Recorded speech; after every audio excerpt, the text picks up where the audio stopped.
go to your war. I hope it's not for me.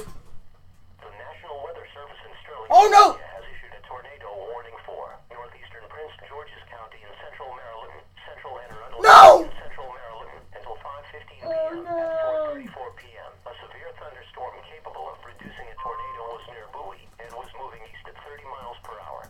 Locations impacted include London Town, Parole, Annapolis, Road River, Navy Marine Corps Memorial Stadium, Severn River, South River, Mayo, Galesville. Take cover now.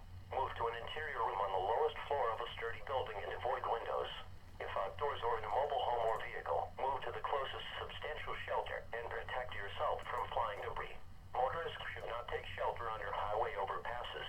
As a last resort, either park and stay in your vehicle or abandon your vehicle and lay flat in a low spot. This tornado may be wrapped in rain and hard to see. Take cover now. Oh crap. You better take shelter, dude. Take shelter, man. I am not included in that warning, but it is very, very, very, very close to me, and that warning is on to your Earth. And the It says central anyone